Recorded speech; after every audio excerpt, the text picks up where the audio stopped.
Gente, eu tô dando uma chegadinha agora na cozinha porque a aposentadoria, tão aguardada por muitos, representa uma nova fase na vida, marcada por mudanças significativas na rotina e nas relações sociais.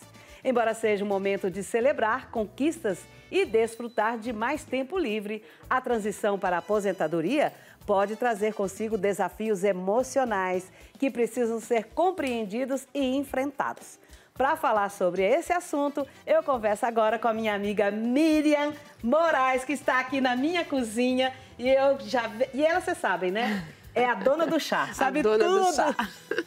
Tudo bem, querida? Olha, Cleide. Que bom ter você aqui. Bom demais sempre. E bom demais poder vir aqui falar sobre um assunto tão interessante e ainda desfrutar de um chazinho e uma música maravilhosa. Gente, tô amando isso. A gente pode repetir muito. Por isso que eu quis ter essa conversa na cozinha. Porque é uma conversa de comadres. Exato. E onde que as comadres ficam? Cozinha. Não, gente, tem lugar melhor na sua casa do que a cozinha, em volta do fogão. E aqui, então, em Goiânia e Goiás, que a gente tem essa coisa do fogão de lenha, né? Sim. E essa música sertaneja. Então, assim, bom demais. Nós estamos exatamente no lugar certo. Deixa eu tirar seu cabelinho aqui para o microfone aí, pronto. A aposentadoria pode ser um momento de... assim, um momento de desafio mesmo? Cleide, a aposentadoria é muito desafiante porque os desafios que vêm pós, as pessoas não estão preparadas para. Infelizmente, nós não...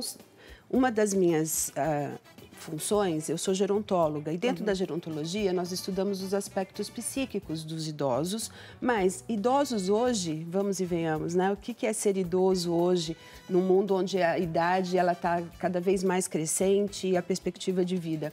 Então as pessoas não se preparam para isso, elas acham que preparam.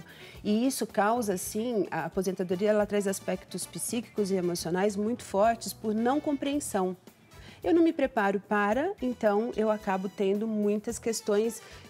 Afastamento do trabalho, por exemplo, ele não significa só sair do trabalho, parar de trabalhar. Ele pode significar também a ausência de contato social.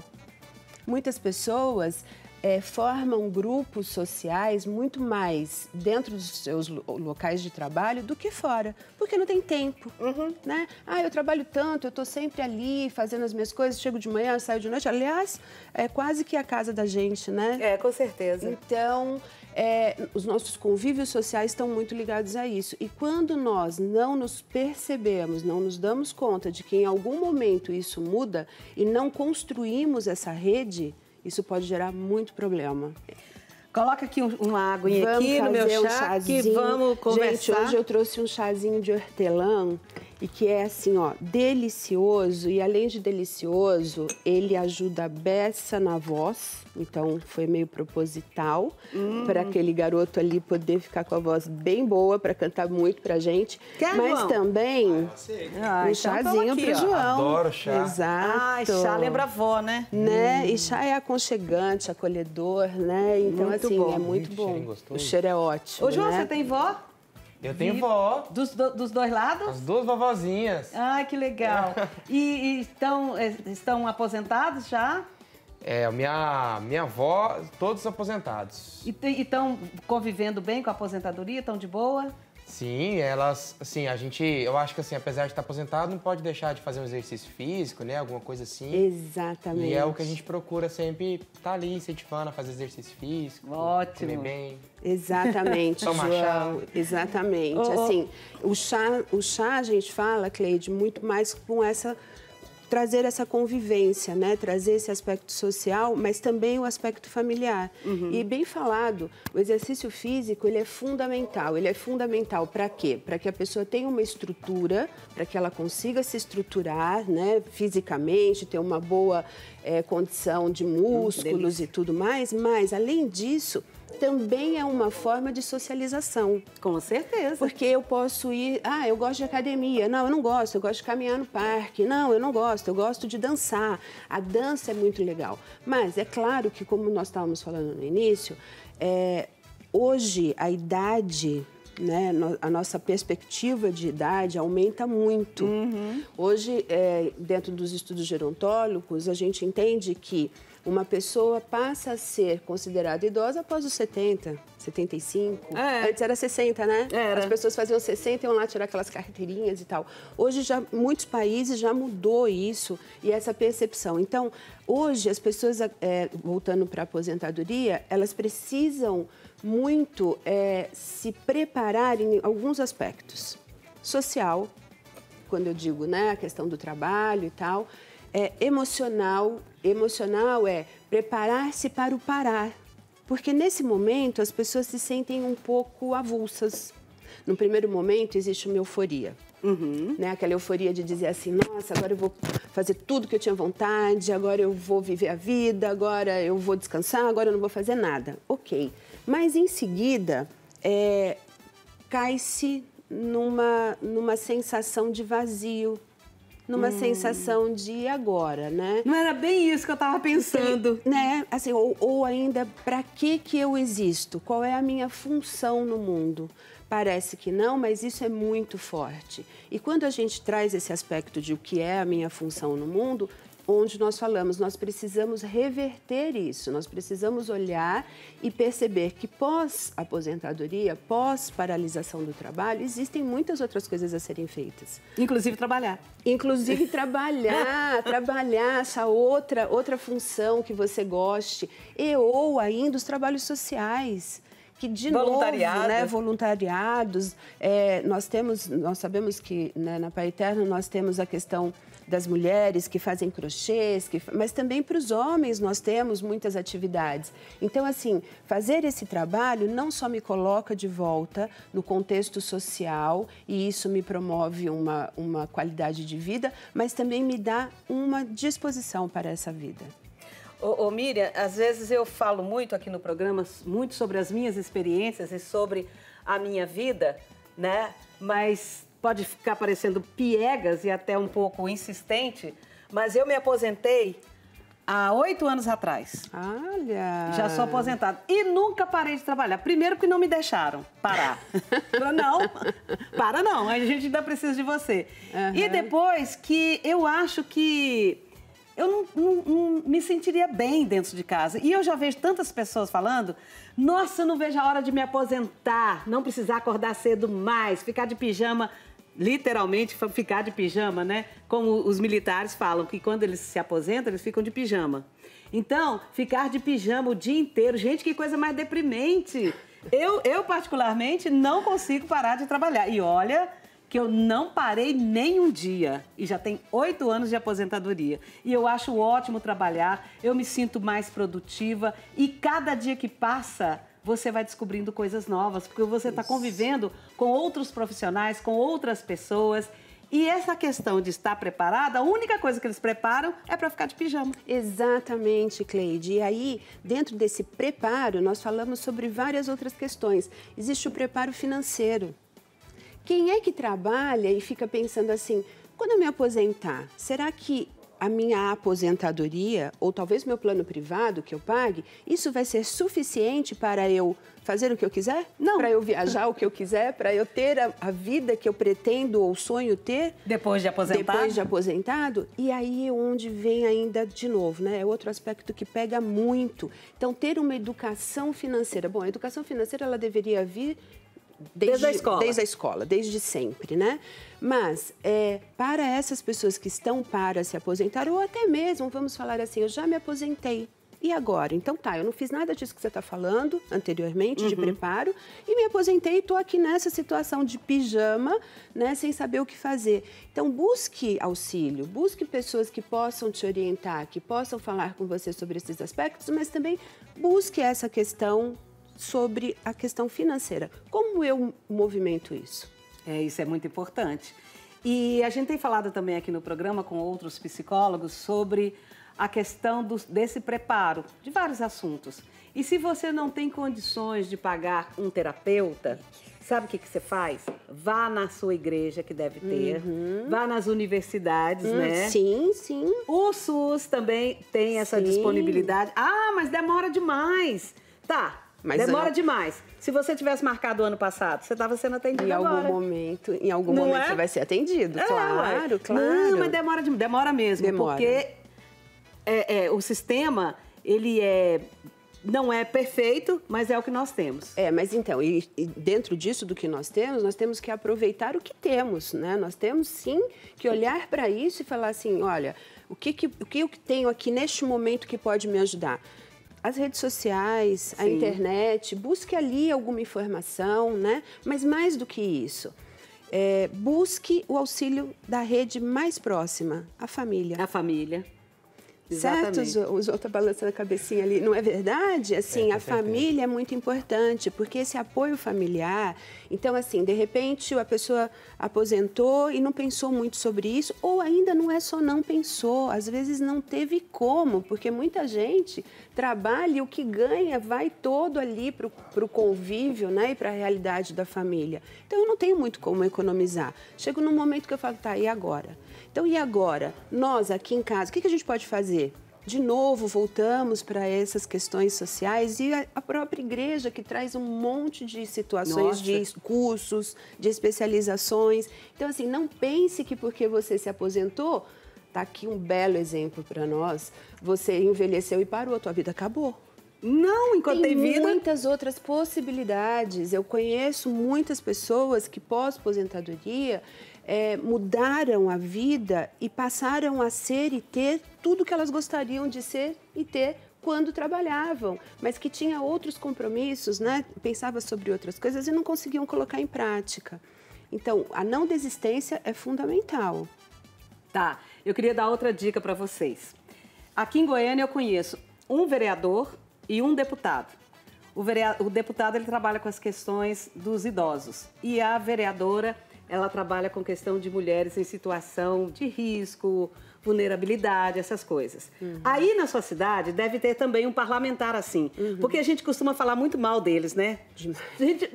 Porque realmente a grande maioria deixa a desejar. Mas tem alguém aí na Câmara Municipal ou na Assembleia Legislativa que atua nessa área. Procure essa pessoa, deve ter sim, porque não é só... malhar o Judas, né? Não. E outra coisa, né, Cleide? Aqui, a gente já falou sobre isso em outros programas, mas eu quero repetir o seguinte. Aqui no estado de Goiás, aqui em Goiânia especificamente, nós temos um núcleo de ajuda a essas mulheres. Sim. A mulheres em situação de vulnerabilidade. Então, existe aqui um núcleo onde se chama Batalhão Maria da Penha, entre outros, né? A Delegacia da Mulher nós temos em todos os lugares, mas que elas recebem essas mulheres, indicam o caminho a ser tomado, né? E fazem todo esse... E isso veio de onde? Veio de um projeto de lei.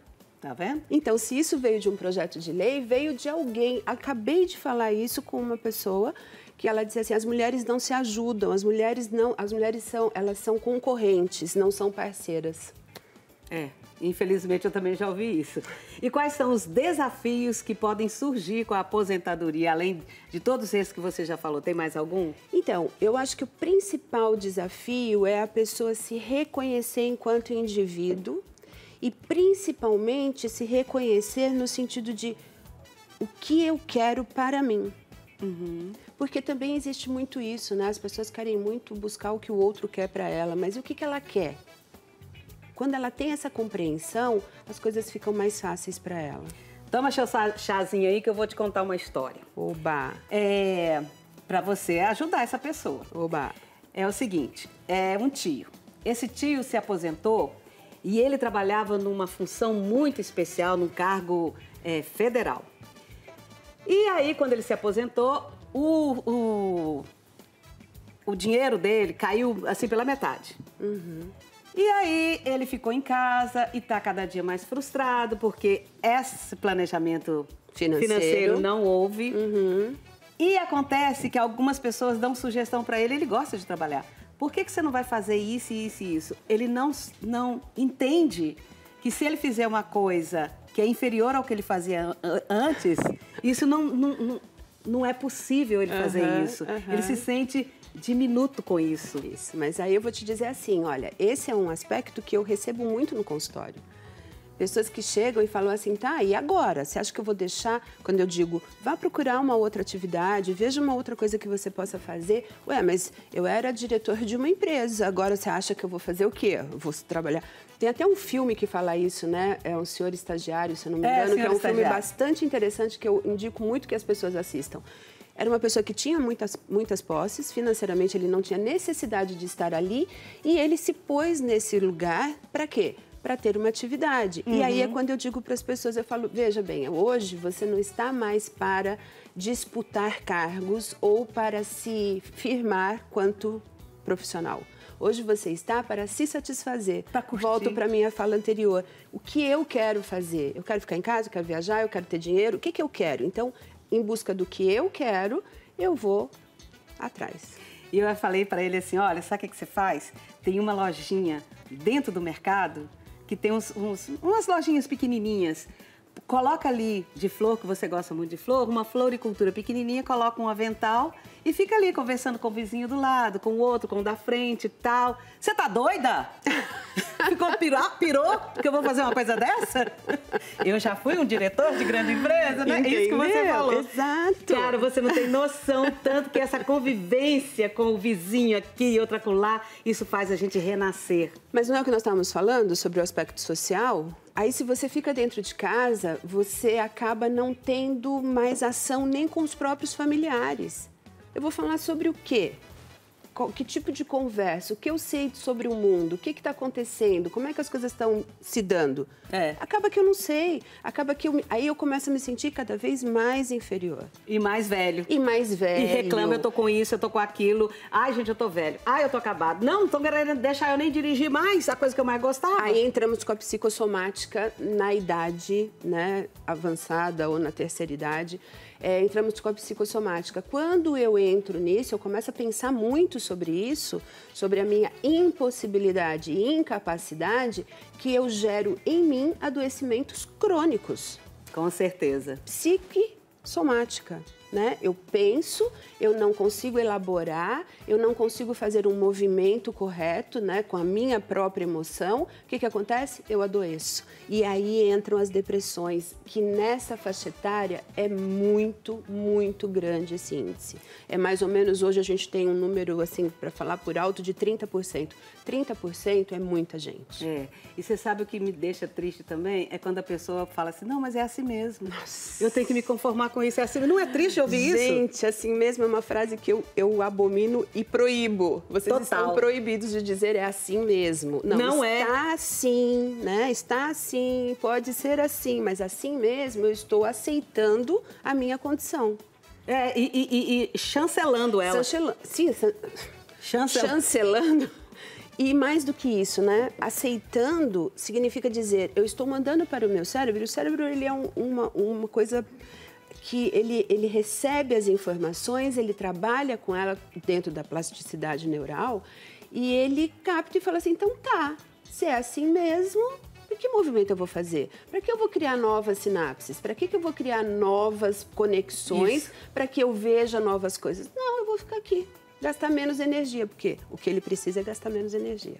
Não, é assim mesmo e eu tô só esperando a morte chegar. Nossa, aí piorou muito, né? Piorou demais. Eu que não fico dentro do apartamento com a boca escancarada, cheia de dente, esperando a morte chegar. Nunca! Exatamente. Jamais! Sai do sofá, tira esse pijama. Isso mesmo. Isso João? mesmo, João. Exatamente. E serve para você, Bora um jovem viver. que está iniciando uma carreira. Mas assim, as pessoas não pensam sobre lá na frente, né? E muitas vezes acreditam que né? Eu já não tenho mais idade para começar, ou eu vou até um ponto, no caso da música a gente vê muito isso, eu atendo muitos artistas e vejo também isso acontecer. E artistas de renome que estão por aí, mas que ainda assim começam a ter uma sensação de, parece que meu tempo está acabando. E agora o que eu vou ser se eu deixar de ser isso? Então essa construção paralela é importante. Hoje eu estou músico e cantor, amanhã eu posso estar produtora, amanhã eu posso estar, entendeu? Mas isso tem que correr paralelamente, porque se eu não fizer de uma forma paralela, assim como você fez, você paralisa. E eu também não me prendo a nada, não.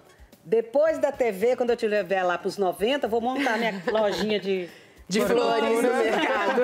E eu vou ser o cliente seu. Aí, pronto, aí, ó. Pode tocar mais uma pra gente. Eu vou também.